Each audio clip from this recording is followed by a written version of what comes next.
Hello, Internet. It's time for another Wednesday serial. I'm a little late, been off the grid, whatever. I'm just going to run through some books real quick with quick opinions. And yeah. So if you have any thoughts or think I'm wrong with my opinion, totally possible. Just let me know below. First off, and most peculiarly, is the first issue of A Bold New Era for Extreme Profit. Dum-ba-da-dum. Starting at 21, which is really something I feel like they should have renumbered. They're doing is taking a number of old Rob Liefeld concepts, which were really bare bones to begin with, and then starting up new comics with these things. And if they follow like this one did, it's going to be drastically different than what came before. And I don't even know the comics before. I've just read a few interviews. I heard a couple things on iFanboy about this book in particular. And I think the issues might be worth giving a shot just because this one was different. First time I read it, I wasn't a big fan. Read it again. Its peculiarity got to me, and I'm curious to see where it's going to go. But if it doesn't grab me, like really grab me in another issue, I'm just going to give up.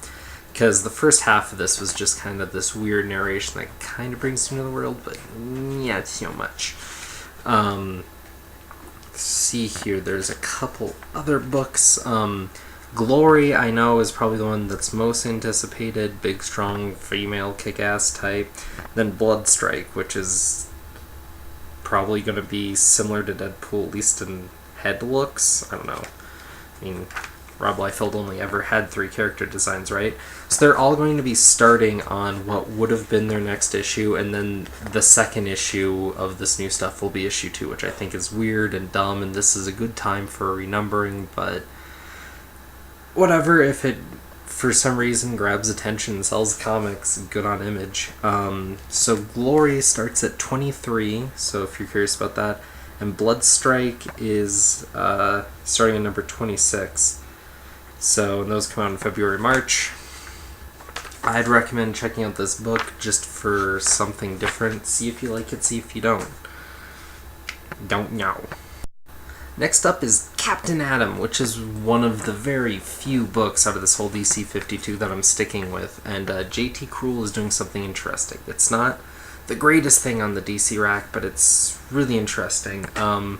It's kind of playing with the whole idea of atoms, and if he was able to play with atoms and having too much power, and from that also like viewing superpowers as kind of like a weaponized human, which kind of brings up different angles that, yes, of course, have been explored before, but playing it with a military soldier and all that, it's compelling, and nothing in the superhero, Big Two is all that original anymore anyways, and this book's really cool. The art in it isn't super de-duper, but it fits the book so well, kind of super sketchy. If it was any other book, it would not be working, but in this book, it fits.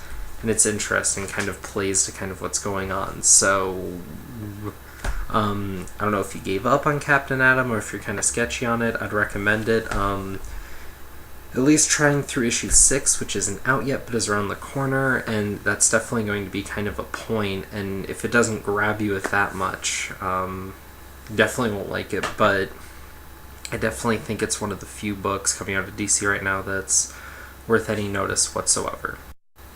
Then Uncanny X-Force 20. The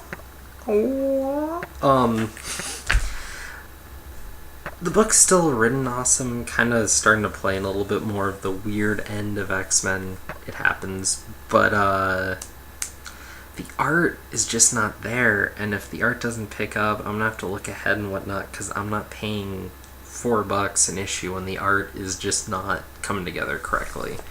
So, yeah.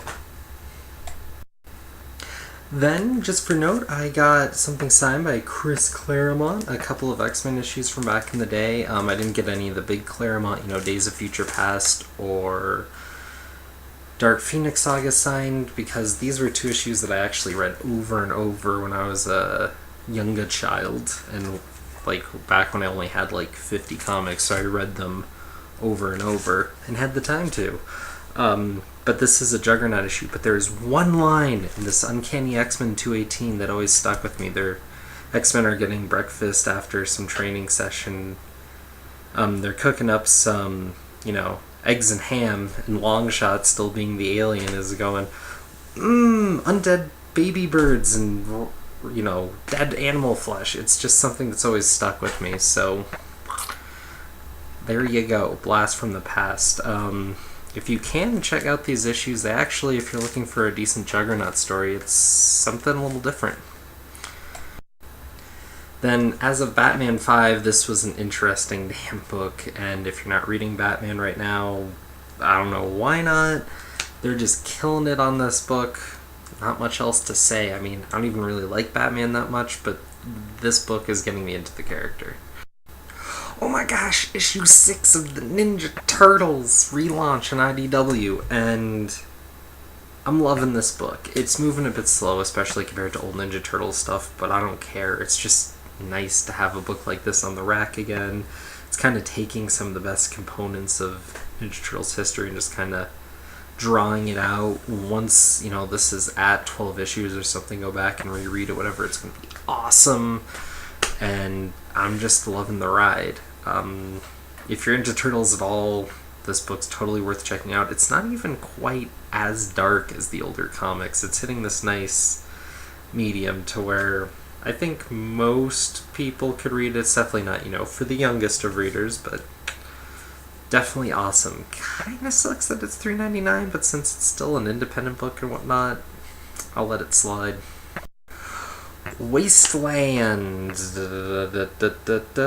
issue 33, only $1. I got this just to try something different, and they're trying to drag you in, and this is the issue they're trying to do it on, and it was this whole religious angle and this apocalyptic world. Still not quite sure. They use some terms that I guess they kind of talk about in this, like, 3-paragraph thing. I don't know. Whatever.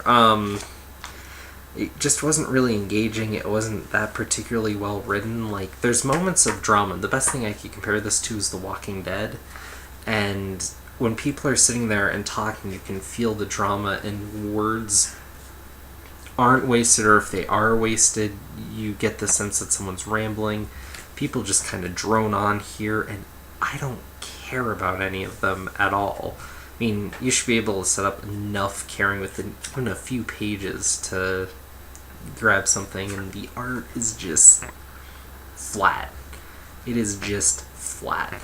So skip it. Which I hate to say about independent comics, which is something I'm also going to say about The Activity. This is something that's very much akin to Global Agenda that Warren Ellis did back in the day. Warfare Without Warning, and it's just too busy to make sense of anything, and for that, the whole thing falls apart. Nathan Edmondson seemed to strike it out with Who's Jake Ellis, and since then just hasn't been able to hit anything. Hoping he realizes maybe if he slows down and maybe adds a little more character to his books, people might care, but without it, there's no reason to care about events or whatnot unless you get hugely political, which very few books pull off, especially in the comic realm. So yeah. Sorry to end on a downer. There's lots of things I've been loving lately, and I kind of hate to say it, but I'm reading a lot of Marvel right now. Next to no DC, and I'm trying to pick up more independents, but it's hard to kind of come by, so any suggestions on that? I'd love to hear them and give them a shot, especially if they're easy to come by or something coming out, definitely. Yeah. So, likes, please. Dislikes, go somewhere else. And, you know, comments, death threats below. I'll catch you soon with another comic review.